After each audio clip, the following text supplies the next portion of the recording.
Good morning, everyone. All right. Man, I'll tell you, it is gorgeous out there. Going to be 50 degrees today here in Michigan. Sun is shining, birds are singing. I think the groundhog was definitely wrong.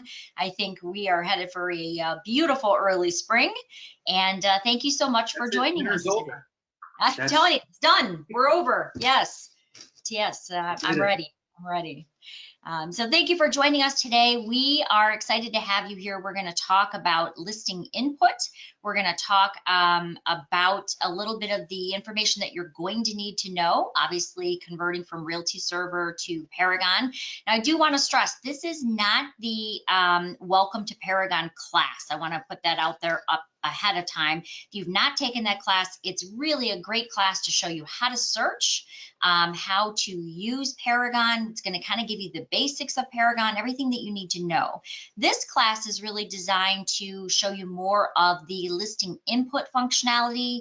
We're going to talk a little bit about if you're staff, the assume identity, pulling from the tax records. We're going to show you some exciting tips and techniques that are going to help you, but it's really not as much as searching. So if you are looking for searching, general use of the MLS, please sign up for the Welcome to Paragon class. We've got them going on throughout the month this month. This is really more of putting in your listings, maintaining your listings, showcasing your listings. That's what we're going to be covering today. But first, I want to introduce the man who's been working night and day tirelessly behind the scenes. He's very modest, so he'll never tell you that. But this is Brian Alford. He is our Chief Information Officer at MyRealTors. He is the one who has been working day and night, making sure this conversion goes very smoothly for you. He is the one behind the scenes, making sure that all the fields match up. And he's basically going to tell you a lot of the information you need to know today. So, Brian, I'm going to turn it over to you. All right. Thanks, Colleen. So for those of you that have attended the other webinars, I have this little presentation, and I'm going to go through this quickly, and I did alter it for listing input. But just want to remind you, again, remind why your leadership decided to go with this. And it's because all of those things that make you an MLS, you didn't give any of that stuff up. You're on our platform. It's just a benefit, but you still have your branding, fields, communication, rules, and it's all supported by MyRealTors 7 days a week, 9 a.m. to 9 p.m. So one number for all the products. And these are the products that we're going to be providing you. We don't provide a zip form, although we do provide or allow you to access MLS data to auto-populate into zip form. Plus, we'll be our data sheets are in there. And speaking of the data sheets, because it's that time of the year, we do the updates on the data sheets. So there will be changes coming within the next quarter. So by next month or the month after, we're going to have a full set of data sheets, and that's to accommodate what NAR requires you as a realtor organization and an MLS. So we're going to be updating those, but that's coming. Let's see. Okay, just to remind you, data sharing. This is what you have today, which includes not only Bay, East Central, Greater Shiawassee, Lenawee County, MyRealTors, Saginaw, and Southeastern border, but Northern Great Lakes Realtors. So that data is available too. Northern Great Lakes, by the way, is accessible through resources, and then you'll see Northern Great Lakes data share. So that's how you access Northern Great Lakes. Just to review, February when we went into parallel, read only, now we're in cutover, which means you are in your new home. MyRealTors Paragon is your new home. So I think we did resolve these showing time quick action links. So I think we can cross that out. Associated documents are there. Still working on structure style, which means 1 story, 1.5 story, 2 story. So some of those are coming. So that might result in some of these errors that you're going to see on listing input. And some of the missing fields that we didn't get from you So for example, we did get your compensation, but we didn't get all of what would be the standardized fields. So all of these, you're going to get hit with what is going to look like this. Okay, now I know it looks overwhelming, it really does. You see 32 warnings. It's like, I just want to close this listing out, or I just want to pin this listing, and I'm getting hit with all of these. But if you really look through, there's a lot of duplication here just by filling in the compensation fields, which are really just yes, no, what is your compensation? Although you can see really what's being offered here is a buyer's compensation, the buyer's agent, but we need it properly filled out here. So in other words, yes, there is a compensation offered, the amount, the type, dollar, percentage, tiered. If it's tiered, in other words, there's a lot of MLSs that we have data for that they offer tiered. In other words, they offer a different percentage on the first 100,000, then the next 100,000, and so on. It's something that has to be allowed legally. It's a form of compensation, so we need to have a place for that. The other thing is you're going to see we require all bathroom levels. And you talk to any appraiser, and that's definitely a big deal. Where are the bathrooms located? So that's something that if we didn't capture it from your other system, it is something that you're going to have to put in there. If you do not know the year the property was built, put in 0. I would ask that you try to be as accurate as possible because, again, the data is for everyone's purpose. If it is what you make it. If the accuracy is wrong, then it's going to not benefit someone as far as comparables later on down the road. So I would encourage everybody, yes, you're going to get hit with this stuff. The bedroom dimensions are required as well. These are standards. This is the level of standards that NAR has mandated for us. So we're just following those standards that NAR requires. So if you fill those in, and these are just common fields, you can see structure styles here. The ownership, is it private? Is it bank owned? Is it corporate owned? That information is essential. So any assessments, cross streets, number, garage, and so on. So once you get by this, listing input is just straightforward, top down. It's not, personally, I don't think it's a lot different than what you were doing before, but I'm sure you might find differences because we have a lot more fields.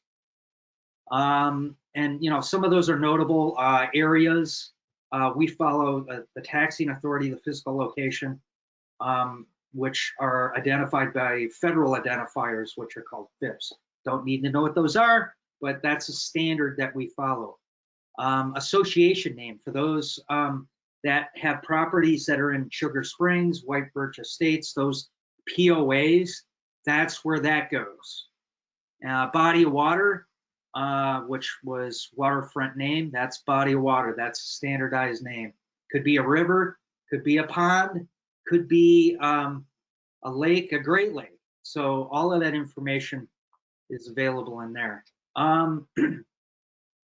Statuses, you'll see on hold, which is equivalent, your on hold is equivalent to conditionally withdrawn. There's still a contract. Withdrawn means unconditionally withdrawn in Paragon, which means that's it, voided agreement. There is no listing agreement on it. So new statuses coming soon, accepting backup offers. Your leadership has not decided to adopt those just yet, but you do see those statuses. Accepting backup offers means there's an accepted offer, but they are accepting backup offers. And I would always ask that you verify the accuracy of your listings. We've reproduced your detailed report. So I would just ask, look at your own listings, look at somebody else's. You could switch to this report by just simply clicking on available reports on the right. At the bottom, under details, you'll see Clare Gladwin. It's a multi-page report, so you can just scroll right down. Everything should be in there. If something's missing, something's inaccurate, hit that corrections button. I can't, stress that enough. Report it, report the inaccuracies. If it's your own listing, I would encourage you to go in. Now you can edit your own listings. So you can actually correct what the area, municipality, mill, city, school district, and the geolocation. Where is it on the map? That report that I showed you at the bottom shows a map. So if everything looks good, cool. If it doesn't, I would encourage you to go in and you could fix it. If you have a problem fixing it, hit that corrections button and explain it. I get everything I need to know about the property except what is wrong with it. So just report anything that appears to be an error. Again, you can use this report for any policy issues. Your board staff will see that as well. And for those, I think this is old news, but just a reminder, your login is all caps. And finally, classes. Again, Colleen she mentioned that this is just an input class. We're still in the phase of just cutting over. So for those that are new or have questions or need to know what's happening right now, that's what we're explaining. The welcome class and this input class are specifically for those of you that are unfamiliar or not sure what's going on or what's to be expected in this cutover onto your new MLS system. In the future, we're going to be offering the basics, advanced classes, CMAs, Paragon Connect. That's the client portal. Very detailed. It does warrant its own class. I know we're offering a public records with Realist. We do offer all counties and municipalities in the state of Michigan in Realist, so we have the entire state. We also take a deeper dive into showing time. Home Snap is coming. I just ask you to be patient. We hope to have that up sometime this month. That's the mobile app. Plus, we show you how to bring it all together in lead generation and social media. So we have these specialized classes that are very popular. So that's it for me. I'm going to hand it back over to Colleen. We just had one question. And by the way, we really encourage questions. We had over 60 questions yesterday in our class, and we loved it. It gave us a chance to really delve into, what questions you have so we can put them in the future trainings. So please feel free to type in questions as we go through the presentation in your GoToWebinar panel, which is probably minimized by now at the right-hand side of your screen. You'll see a little red arrow. When you click on that, it will open up your GoToWebinar panel. There is a questions box, so please feel free to use that at any time. Don't hold your questions till the end, because then you know what happens, we have to go all the way back to that particular screen you were on. So throw them right in. As soon as you're thinking of them, go ahead and type them out. Brian, a question for you was from Deb. She said, when they're talking about lavatories, what does that mean? Are you talking half baths, full baths? What does the lav mean in Paragon? Great. Half so bath. For anyone anything that says laboratory at some point is going to be changed because of NAR's mandated standards will become half baths or bathroom half, while there's bathroom full. Awesome. Good question. So yes, laboratory means half bath. Perfect. All right, so now I'm going to take you through the listing input section. So again, just as kind of a recap, if you have not taken the Welcome to Paragon, that's really the time-saving tips and techniques in searching. How to search by map, how to search by lake name, how to find something, how to put in an association name. Today's class is really geared toward helping you put your listings in, finding information from the tax records. And as Brian mentioned, one of the cool things is that we have 83 counties now for Realist. And what that means to you is that you can pull right in from the tax record and not have to put in a lot of keystrokes. A lot of that information will autofill for you. So I'm going to turn my fuzzy hair off today, and we're going to kind of get into the nuts and bolts of what you really need. I'm going to go ahead and screen share here so that you can actually see. Colleen, I can't see the questions, so if you want me to. Okay, hold on one second. Let me flip this over to make me the presenter. Okay, how about now, Brian? Are you, oh, wait, nope, hold on. For some reason, it always kicks you back to panelist, and we're going to make you an organizer. Okay. All right, you should be able to see the questions now. Brian, are you able to see that?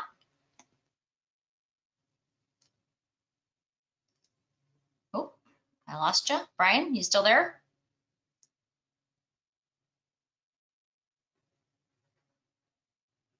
Hello? Okay, well, hopefully, Brian, you're able to see the questions at this point.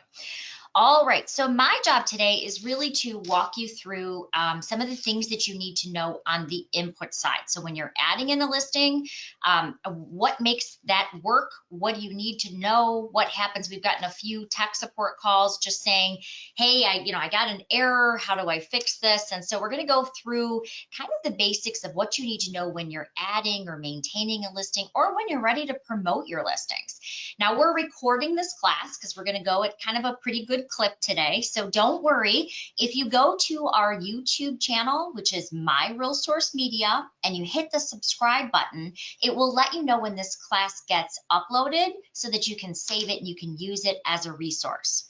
As Brian mentioned, he's working hard behind the scenes to make sure that everything is there for you. There's still just a couple of things that he's wrapping up.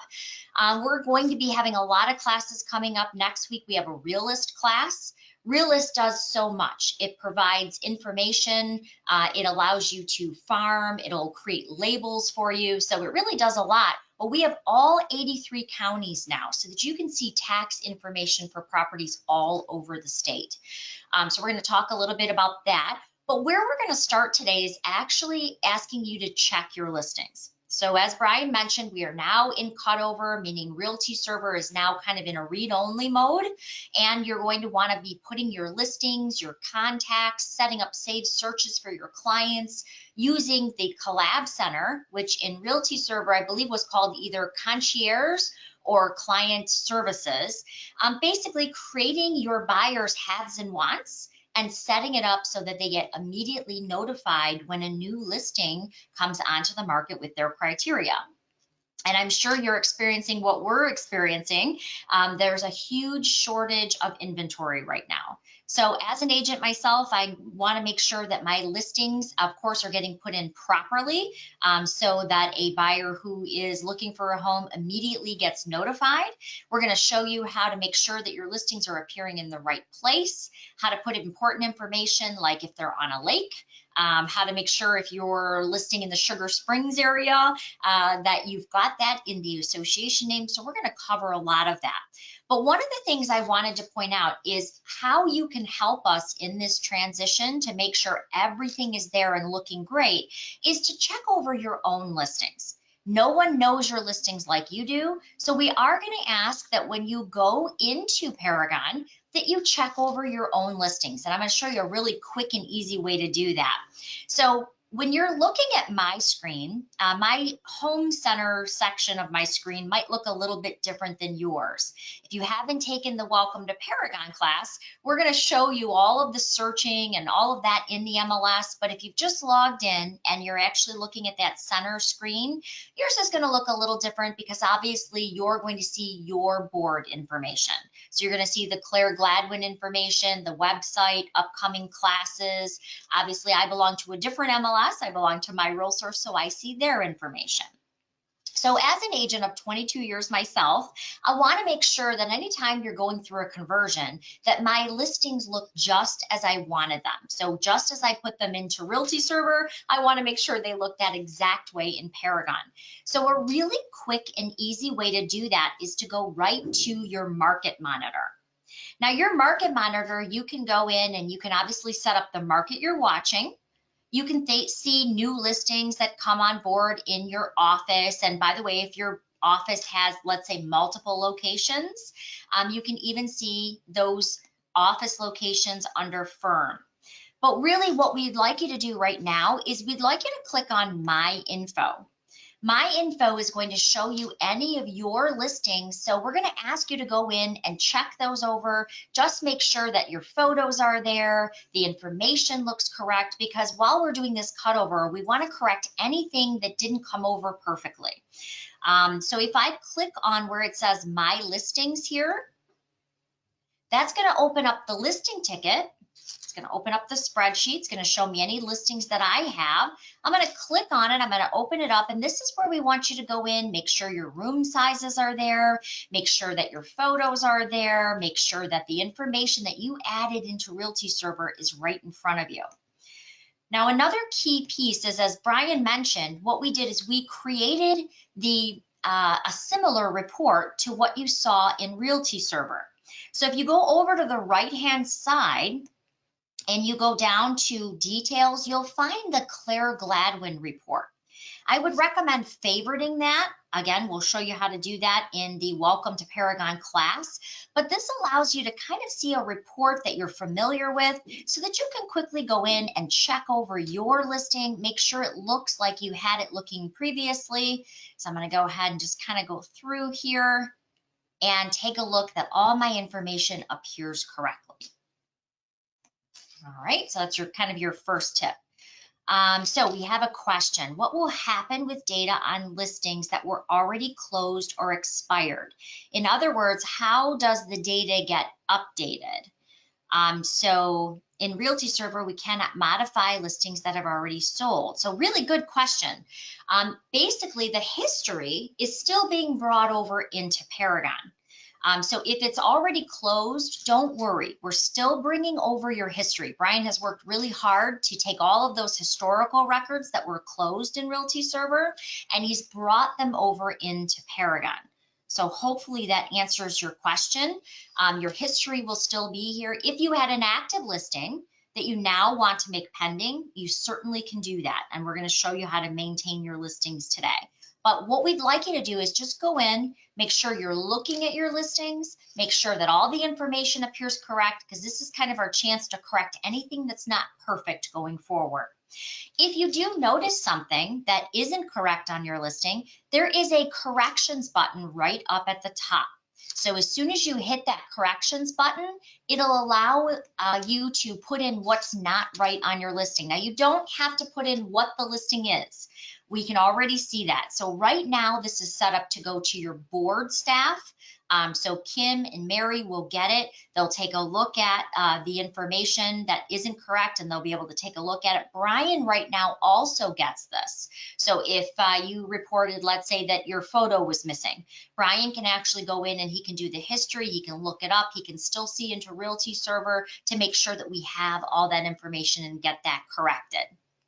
Now, in the future, after the conversion process is complete, then this will go directly to your board staff, so you can report things like inaccurate information.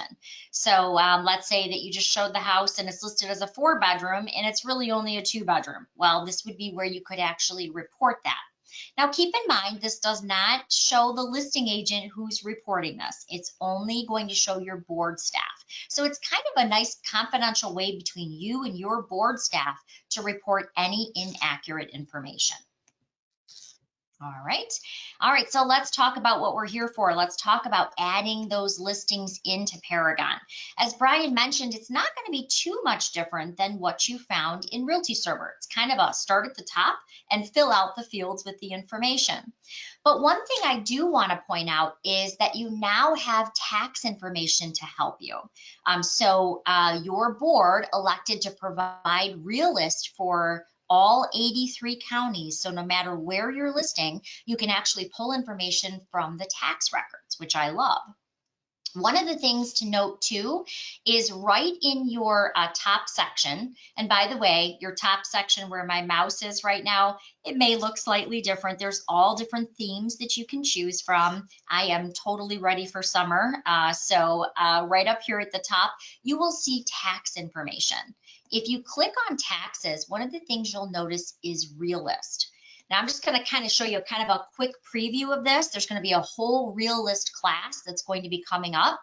But Realist is where you can start doing your homework on your listing. So if you have an upcoming listing appointment, this is a great place to go in and pull the information.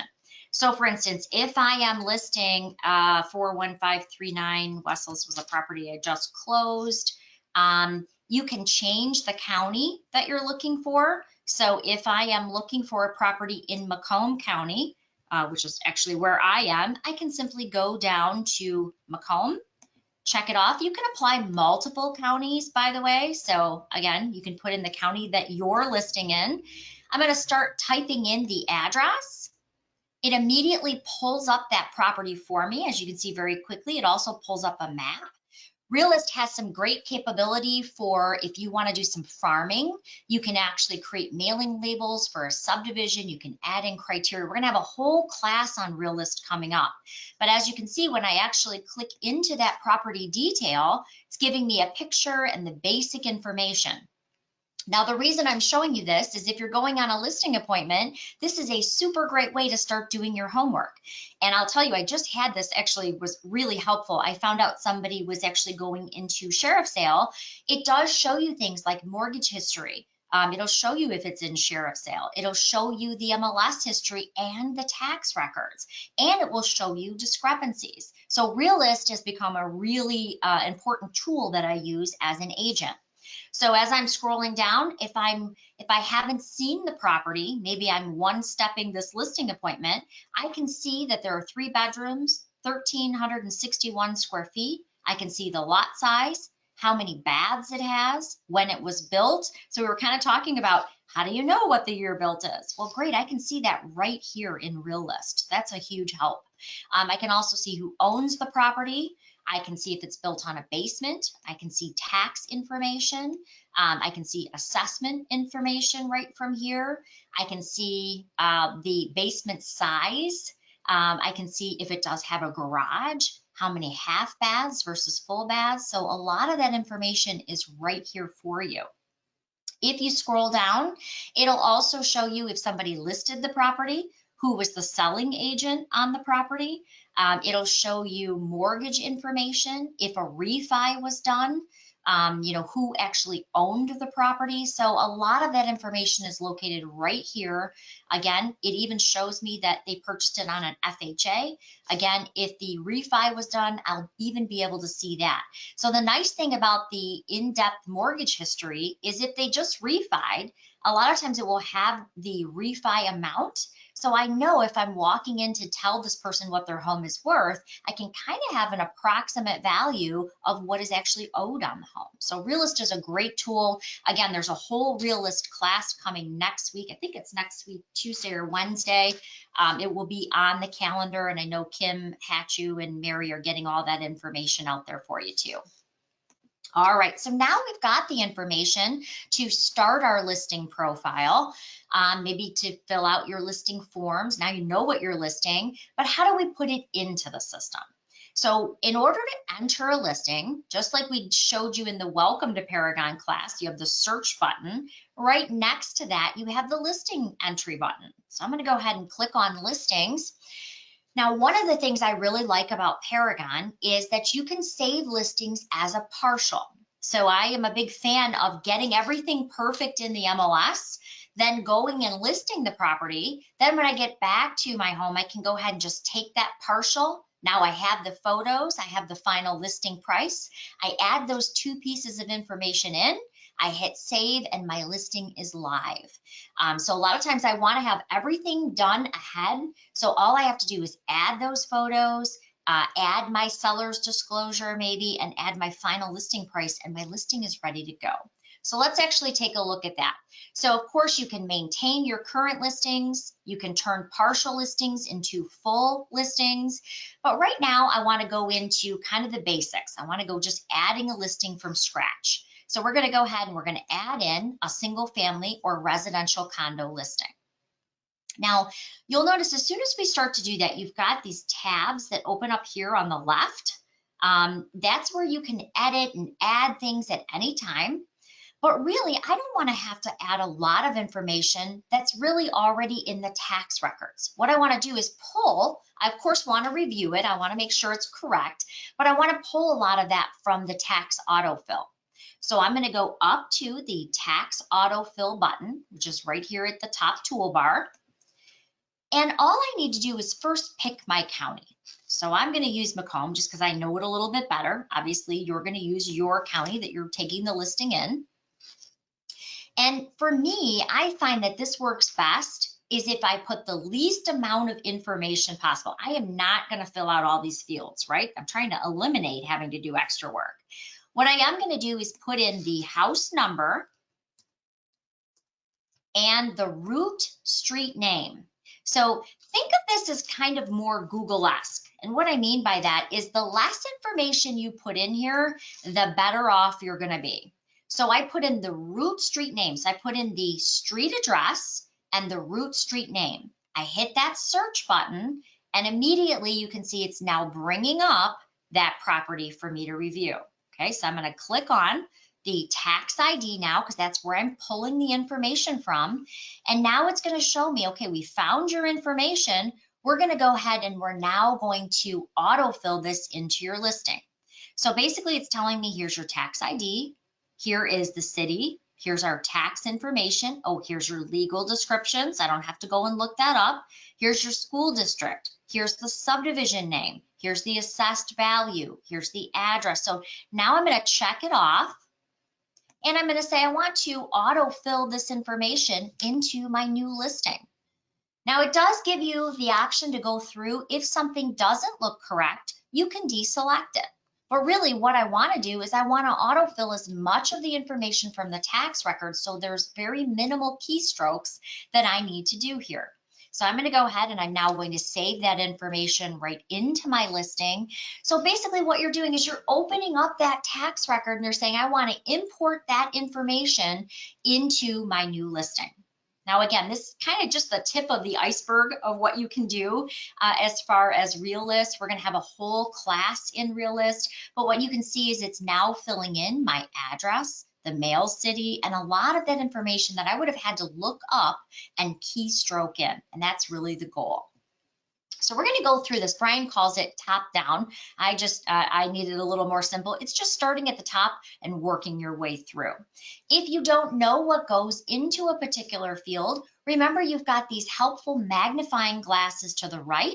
You're simply going to click on it and it's going to tell you what is the availability of what could go into that field. So obviously I want to make my new listing active. I can see my information is already filling in for my brokerage and my name, but obviously now it's going to ask me what type of listing am I taking? Is it a condo? Is it a farm? It's actually a single family residential home. What is my list date? That's simply asking me what is the expiration date and the list date of this particular property. So I'm going to say I'm listing this today. And maybe I'm taking it for 90 days or whatever your brokerage policy or your policy is. There were a couple questions that we got yesterday, and that's why we really encourage you to keep asking questions because someone asked, well, what is a protection period? For us, a protection period is if someone were to see the property through me and they were to say, you know, hey, Mr. Seller, let's cut the agent out of the deal so that we can save some money on commission. That's generally what a protection period refers to, but obviously check with your broker and see what your brokerage policy is. Some brokers don't have a protection period that they use, and some have a standard, like it has to be 180 days. So that's where you want to check with your broker and see what your policy is. All right, scrolling down a little bit further. Ownership just refers to, is it bank owned? Is it private? Is it owned by an LLC? So you've got all the options right underneath in that drop down. A listing exception. This was another question we got asked yesterday. So that's why I love seeing these questions pop up. It allows us to go ahead and put them in the class for future. Listing exceptions are generally referred to As let's say you have a seller, the seller says, you know what, my nephew is trying to get a mortgage, but I don't think he's going to be able to. And here's the deal, I'm going to list with you, listing agent, but if for some reason my nephew is, by some miracle, able to pull off that he can bring me a cash offer or he can get financed, I want to know that I wouldn't have to pay the commission to you because he's kind of an exception. I had already talked to him about it. That's generally what a listing exception refers to. So kind of just a little bit of background. Again, see your brokerage on what the policy is. Some allow listing exceptions and some do not. Okay. So I'm going to scroll through here.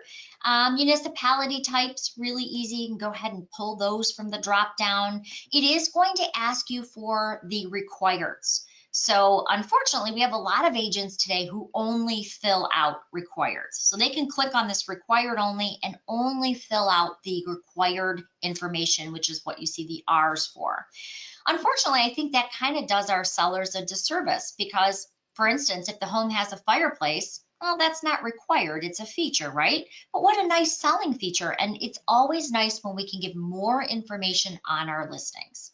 So as I'm going through, I can see the cross street information, that is going to be required. There is a field for agent remarks as well as public remarks. Obviously, public remarks are what they're going to see out there on the different sites, but please do us a favor and fill out agent remarks because that lets us know confidential information as an agent. Remember, the public sees what's out there on these sites, but really why the consumers need us and why the clients need us is because we're good at educating other agents on what they need to know. Maybe you want to just put in, please turn off all the lights. And by the way, the confidential information you want to relay to that other agent. Or maybe you know something about let's say a homeowners association. Maybe you know that they're going to be replacing the roof in 30 days and you want to educate that agent above what the consumer can see out there. So that's a great place to put those types of items. All right, some other great information is validating your map. So many times we will see agents not take the time to do this. And I want to explain why this is so important. When agents are searching by subdivision today, let's say you go into the MLS, you search by subdivision, and so many times agents don't bother to even put in what the subdivision is. So I have always told everybody, and if you took the Welcome to Paragon class, search by the map, I always say. Because even if the agent didn't bother to fill out what the subdivision is, you can actually draw the subdivision and make sure that you return any listings that are on the market for that subdivision. So it's important when you're adding in your listings that you take a moment and actually check where your listing is located. I literally just had a listing about a month and a half ago that was unfortunately geocoded in the middle of the lake. So if they were searching in that subdivision, my listing would not have appeared in the proper place. So you want to make sure that when you click on that, and let me just show you again where I went to, right by search by map is validate the map. We want to make sure that our listing is not appearing in the wrong place. So if you kind of want to see it, you have that little Google man, you can actually put him right in front of the listing to make sure it's appearing at the right spot. You can actually see the neighborhood right from here. So it's really important that we're taking the time to make sure our listing is in the proper place. There's a little pin, the pin can be moved. So if you notice that your listing is actually showing up in the middle of Lake St. Clair, or I think out by you guys have Wixom Lake, you want to make sure to take the time and adjust that pin so it's showing up in the proper place. That way, when people are mapping, when they're searching by the map in a particular area, they're going to see your listing. We actually had a listing not too long ago up here, in a totally wrong location in the state. Well, you want to make sure when they're searching an area for their buyer that they're getting the proper results and they're going to see your listing to ensure that your listing gets maximum exposure. Okay, above grade square footage, pretty easy. Where you're pulling the square footage from, below grade square footage, but there's a few things I want to show you going down a little further. Some are in the features category. Remember, if you don't know what a particular field is referring to, like structure style, what does that mean? Remember, just click on the magnifying glass to the right and then pick from the options there, because there's obviously a lot of different structure styles, especially when you get into condos. You know, you may have an apartment style condo. You may have a first floor condo. You may have a condo that's up on the 5th floor. So you need to make sure that you're filling out what that structure style is so people know, you know, what the accessibility of that condo is. All right, so legal description, again, if you're pulling from tax information, a lot of that's there for you, which makes it so much easier. You can see it's filling out a lot of the tax information right from Realist. Financial, as we're going forward, this is really important. If you have a property that, I don't know, has been zoned for Section 8, or maybe you have a property that you know can go 203K financing, or your seller says, I'm willing to do a land contract. Financial terms is where you're going to add that in. Again, if you just click on the magnifying glass, this is going to let them know that maybe you have some special financing options that can make that property even more attractive. Okay, lease and association information. So let's take a look at this one.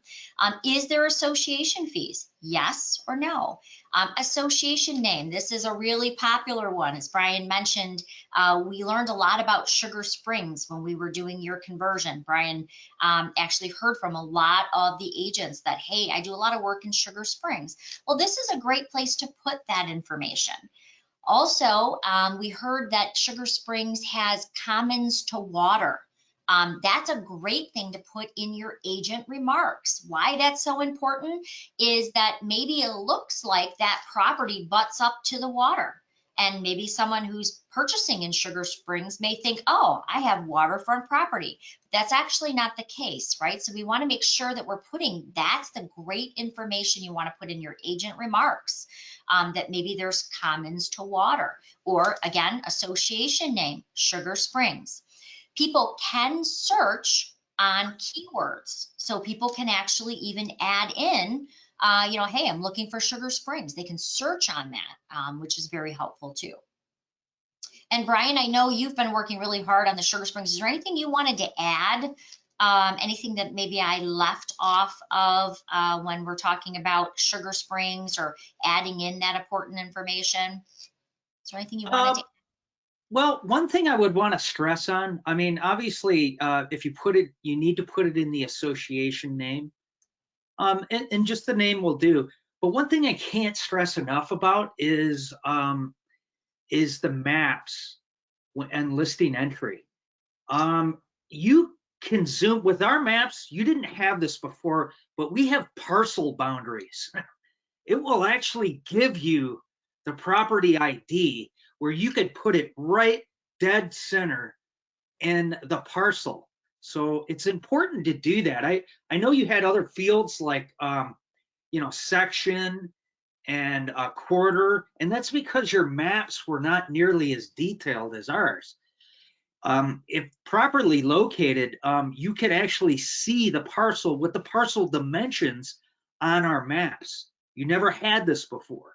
So this is a big difference between what you had, and you had to compensate with additional fields in order to accurately see where the property is located.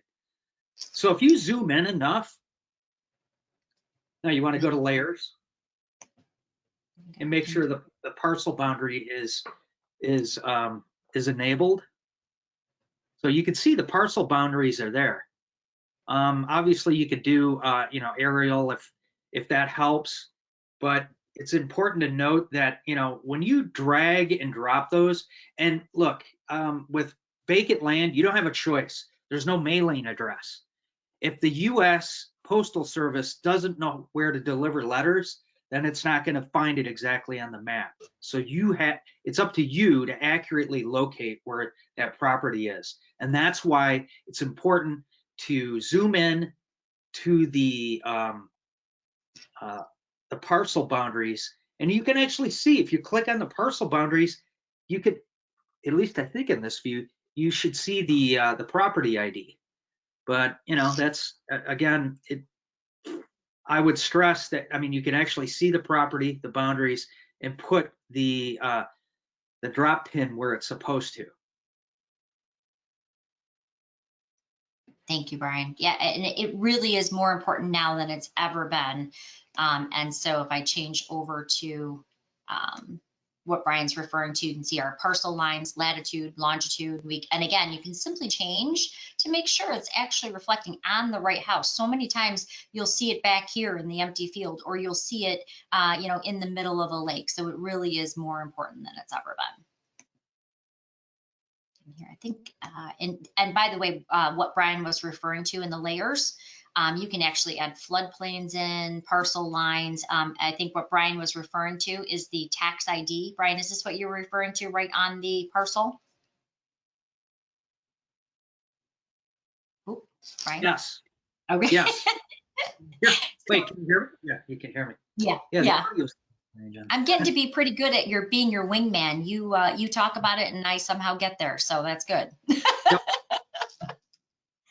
So again, so when you're trying to put your pin in the right place, it's hard when you're doing it from, that way high bird's eye view. How do you know if, you're a little bit off and you're in the pond next door? And as Brian mentioned, you can actually click on the layers, click on the parcel lines. This also even labels it, so you can actually see the tax ID right there. Again, you can change your map view so that you can be really, really detailed. And now, as I mentioned, it's more important than it's ever been that we get these pins in the right place. All right. Going forward, so I'm going to kind of go down here a little bit to talk about another common question that we get. And what does, is water included, association name, contact name, are pets included? This is one of my favorite fields. This was like a really big deal to me. I don't want to have to call 5 listing agents because my client is looking at a condo and I want to know if they have a dog.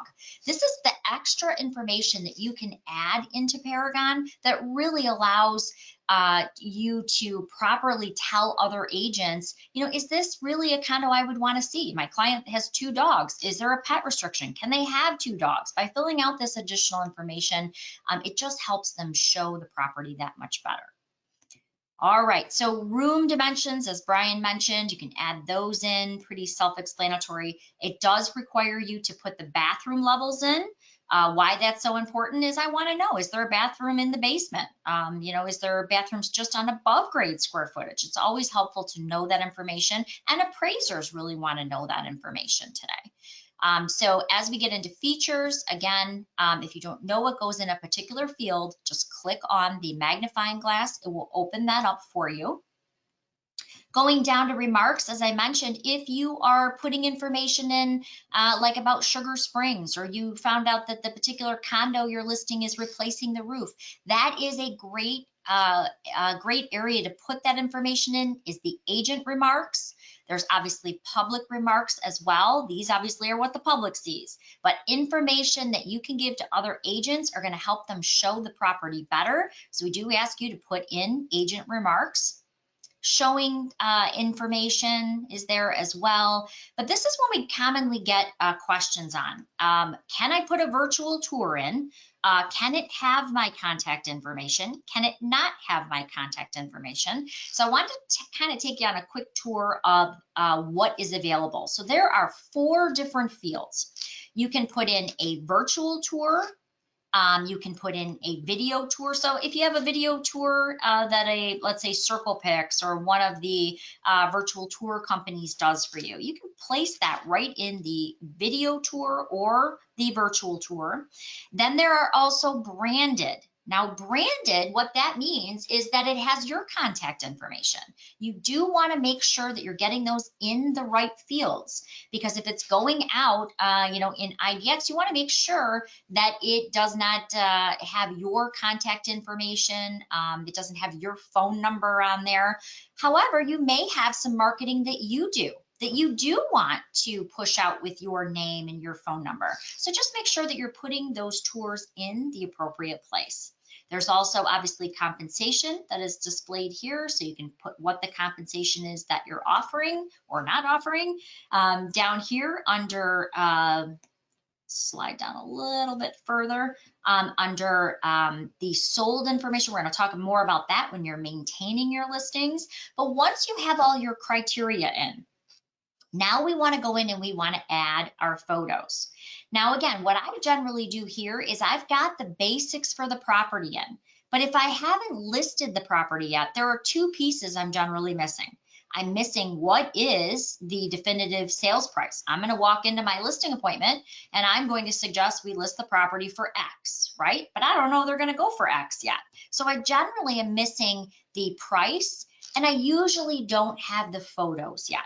So what I want to do at this point is I want to save this listing as a partial. Okay, so I'm going to hit save as partial. That means that now it's going to be stored in the system for 3 months, and I can go back in and make it a live listing at any time. So what I want to do at this point, once I've got my listing saved as a partial, it's there. Now, when I have my listing appointment, I can go in, I can start adding my pictures. Now, the good news is you can add multiple pictures at one time. You can drag and drop your photos into place. I can literally grab 15 photos and throw them in here and upload them all at once. You can, it does have some basic photo editing tools, like if you have a listing, it's upside down, your picture's upside down, you can go ahead and edit it. You can also move these around. So if I want to make, this primary over here, but I want to move picture D to be, the second picture they see, you can simply drag and drop those into place. So really, really easy. So hopefully you're kind of getting the gist. It's very similar to Realty Server in the fact that it's just basically going through and filling the information out from the top to the bottom. You can always save it as a partial, pull in from the tax autofill, and that's going to fill a lot of that out for you. As we mentioned, you want to make sure you fill in things like body of water. That's your lake name. That's how people are showing people in the classes how they can search by the lake name. So we want to make sure when you're entering your listing that you're filling that information in. Now, one of my favorite things, and Brian has done an amazing job with this, I have to tell you, I absolutely love it. And I am a huge fan of HomeSnap. As Brian mentioned, we're going to be giving you HomeSnap toward the end of the month. And what HomeSnap does is it is your mobile app. And I have used a lot of mobile apps. I'm going to be honest, this is my favorite one because there are some things that you can do in HomeSnap. It is your mobile MLS. You can mark, let's say you're sitting here today and your listing just went pending. You can go right into your mobile app and you can click on your listing and you can make it pending. You can go in and you can view things like the seller's disclosure and lead-based paint right from that app. Now, it only works, obviously, if you take the time to add your seller's disclosure into the MLS. So what I mean is when you're getting ready to make your listing live, you want to go over here. You, of course, want to add your photos, but you also want to click Add Documents. Once you click on Add Documents, this is where you're going to pull in your seller's disclosure. And I'm actually going to show you exactly how to do that. So I'm going to go to my desktop, and generally I will create a folder for my new listing. And I'm going to say, okay, I want to pull in my lead-based paint. I'm going to double click on it. I'm going to add it in, and I'm going to label it lead-based paint or seller's disclosure, whatever you're going to call it. And that I'm going to go ahead and save that in here. Now, the key to this is why you're actually doing this step is because when you start using your mobile MLS, do you know how nice it is when you are showing a property and your buyer is standing next to you and your buyer says, hey, Colleen, what's this evidence of water here on the floor? Well, I can be standing there with my phone, open up the listing, and I can actually see the seller's disclosure and lead-based paint.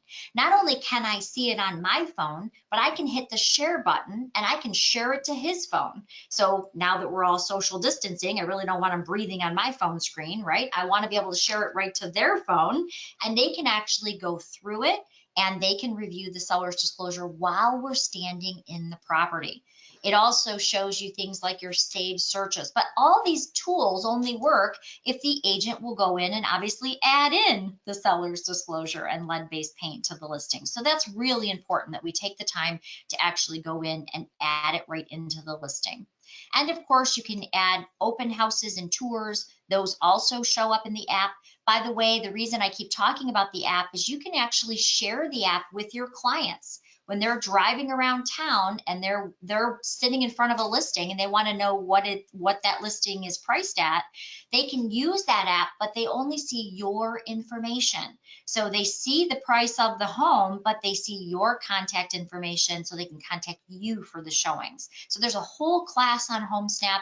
We'll be doing that toward the end of the month, but I encourage you to add in your seller's disclosures into Paragon because that's how they get into the app.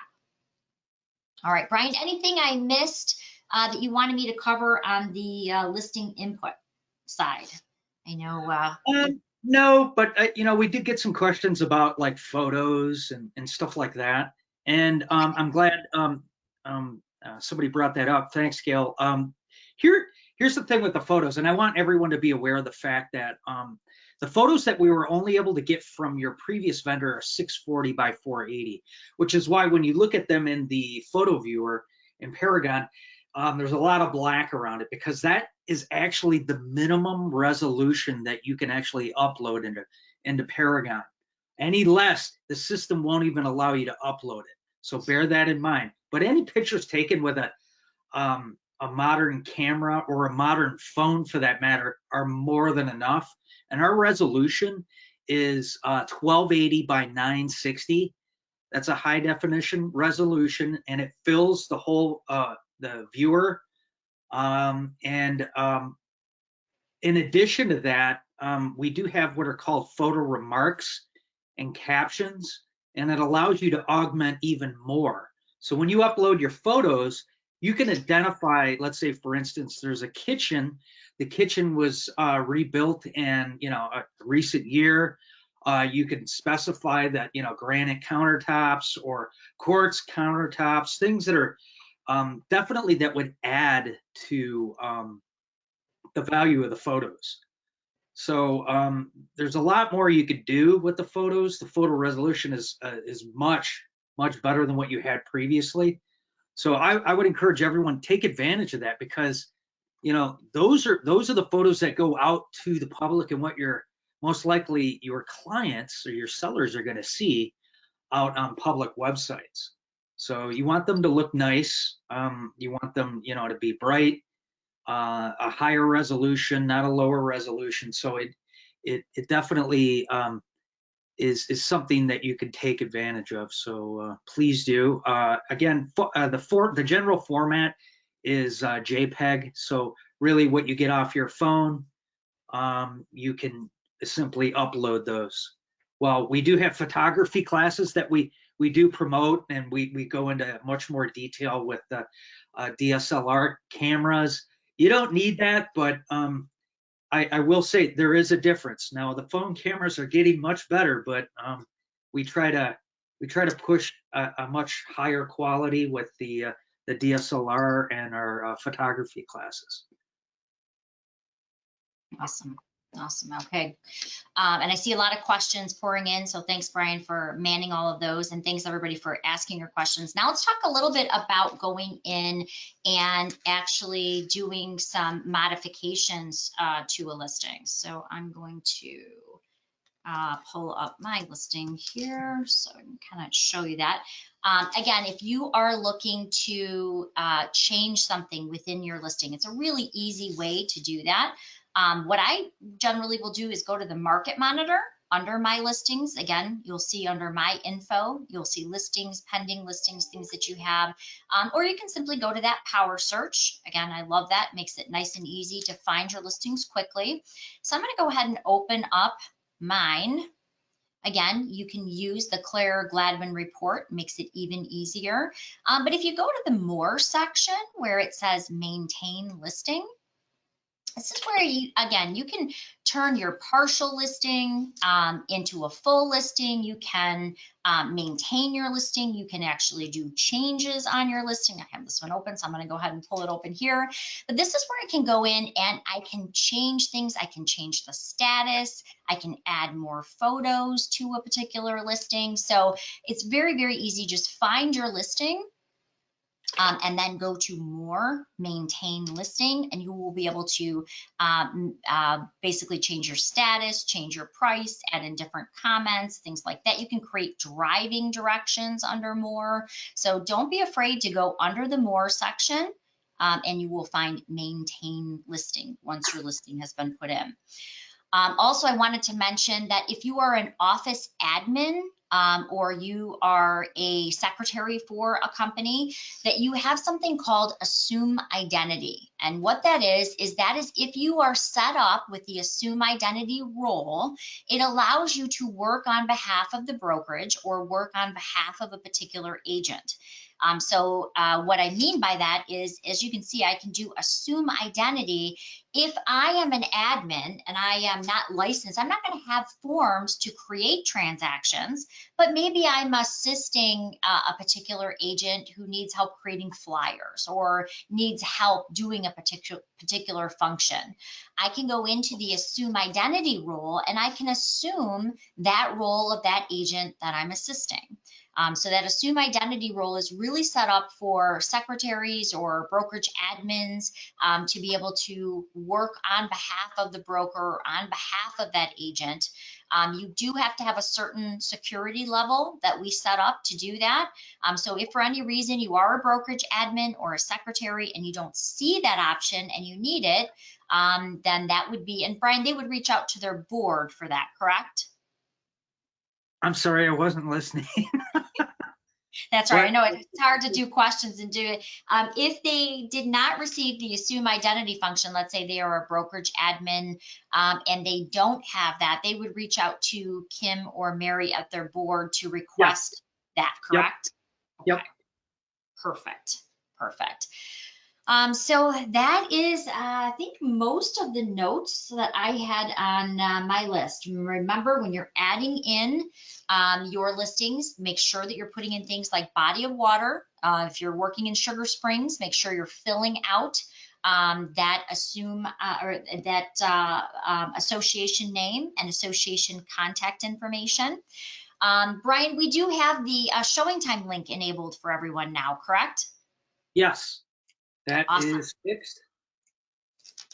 Cool. So now when you go into your listings, you're going to see a lot of helpful icons like mortgage payment calculators, map. You'll see Real List now to go right into the Real List detail right from the listing ticket.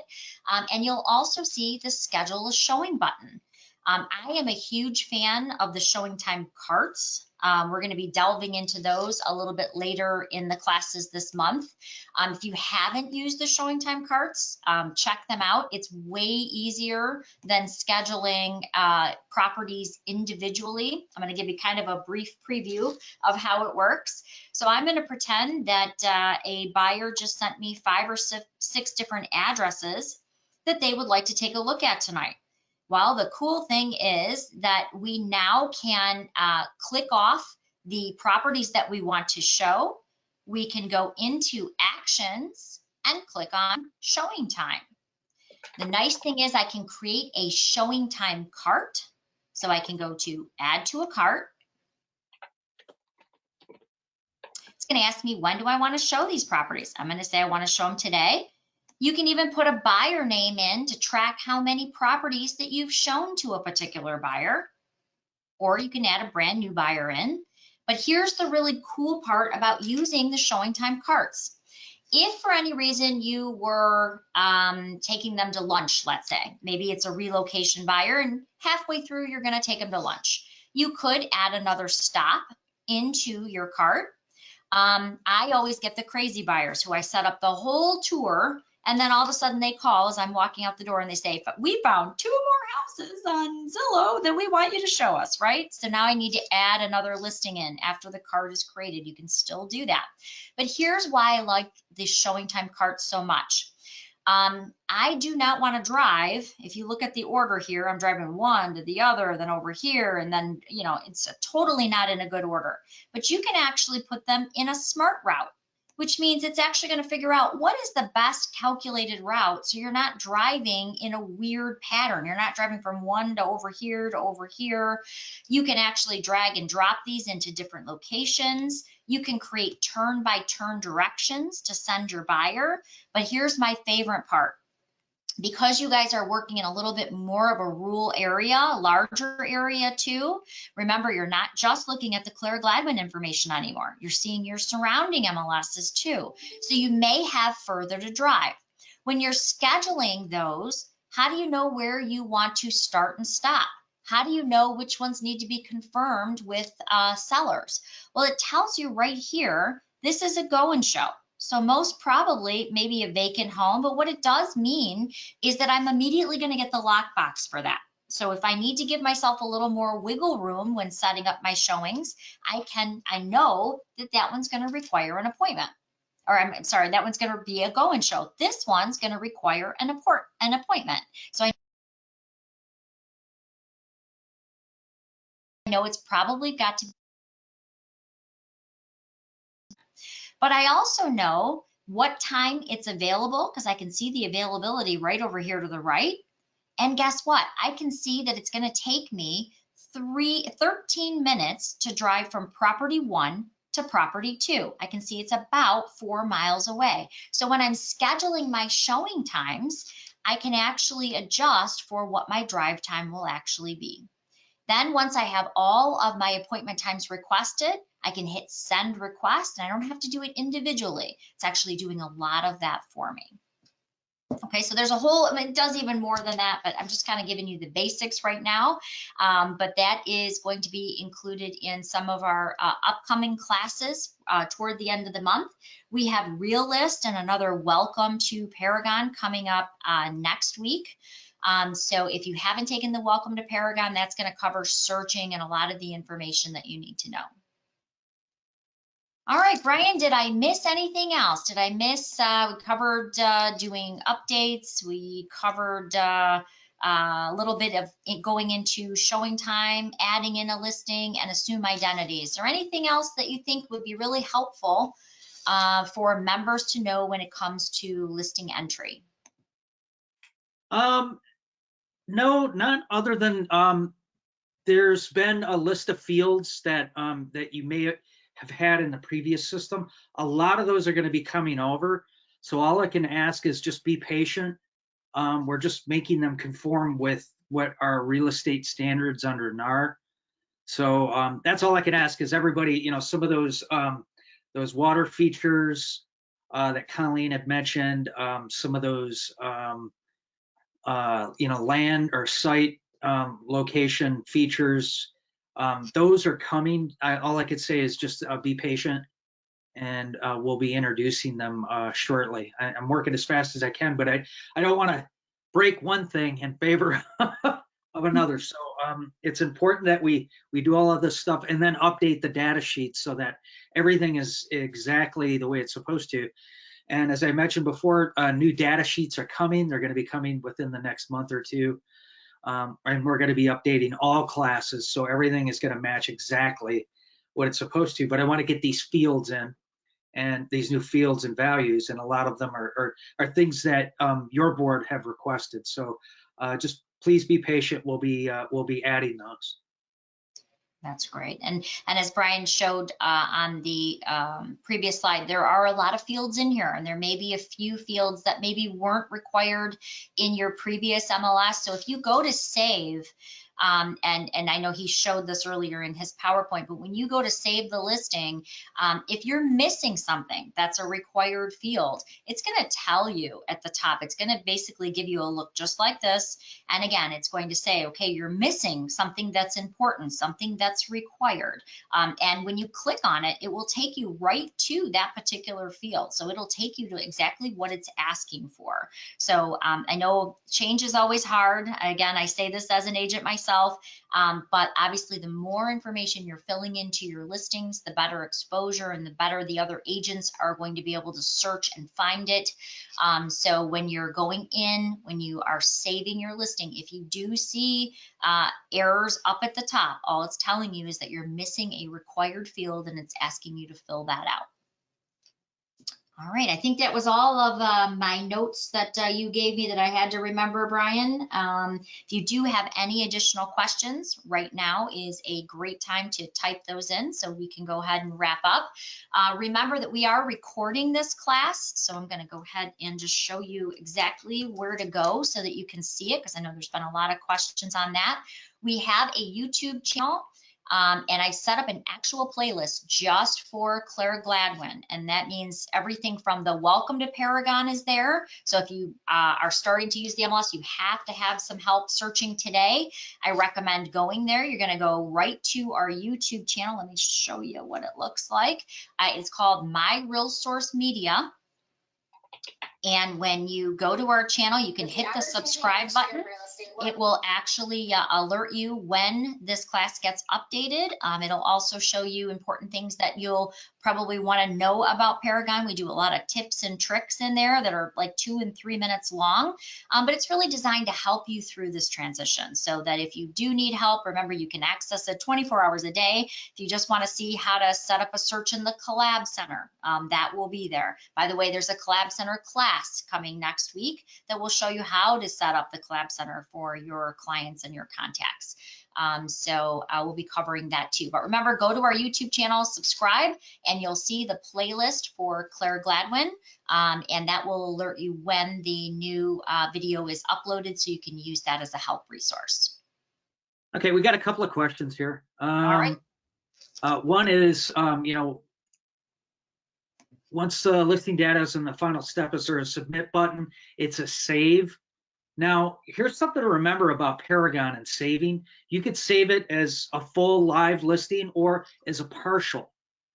And as an added benefit for those that, are doing multitasking, and I'm sure that's quite often in this industry, it's not uncommon for someone to be in the middle of entering a listing. They get a phone call and the session timed out in Paragon. And it's like, oh, no, I have to re-enter all of that stuff. No, you don't. The system will automatically capture what you've entered at that point. And when you log in, it'll ask you, do you want to resume where you left off entering that listing? So you don't lose anything. So just bear that in mind. That's a safety net. Another question is, what's the proper procedure for changing a status of a listing, for example, from active to sold closed? And real easy, it's just going to ask you some additional things like, there's obviously there's another status in between there, which is pending. So, when did the listing go pending? You need to put in that date. And then when you go sold closed, there is an assortment of other fields that are required, like the sold date, the any concessions, and obviously the selling agency and agent. So and how it's sold. So in other words, was this a cash transaction, VHA, FHA? I'm sorry, VA. So it's important to have that information in there because it is used for appraisals. I'm going to pull up in my pending so you can kind of see it too. Good question. Brian, I'm wondering if maybe they were asking about the process of, because I know they have to turn in a status change, I believe, to their board, was I think what we read yesterday. So I wonder if maybe they're asking, the process is the same. You're going to follow your same board procedures and process. I know one of the questions we got yesterday was, do I still have to turn in my status change form to the board? And the answer is, if that's your board's policy, you're going to continue to do it that exact same way. And then one other thing, I bring this up in the Welcome to Paragon class, but I just want to make sure that everybody on our call today is aware of that. Of course, you can share a listing to Facebook directly from Paragon. But one of the things I did not see in Realty Server that Paragon has is the ability to share your listings via text or any listing for that matter. You can actually text it to your client, which I did not see in Realty Server, and I love that about Paragon. What Brian was mentioning is, again, if you go into your listing and, but this happens to be a pending listing, knock on wood these days. So this one happens to be pending, but if I go down to sold information, if I'm taking it from the pending status to the sold status, I can actually go down and I can actually mark it with the closing date, the selling agent, the selling office, things like that. So keep in mind, there are some additional fields when it goes from pending to closed. Okay, any other questions, Brian? I see the question light blinking a lot, so thank you again for No, a lot manning. of good questions here. I tried to answer as many as I could, while you were speaking. So I hope we answered everybody's question here. So I think we did. All right. Okay, awesome. Well, thank you guys so much for attending today. Again, welcome to Paragon. Remember, you do have tech support that's available 7 days a week from 9 a.m. to 9 p.m. The tech support number is on your homepage in Paragon, but it's also 248-247-1040. So again, it's complimentary, free tech support, and it's 248-247-1040. Thanks, everybody. Hope you have a great day. Happy selling.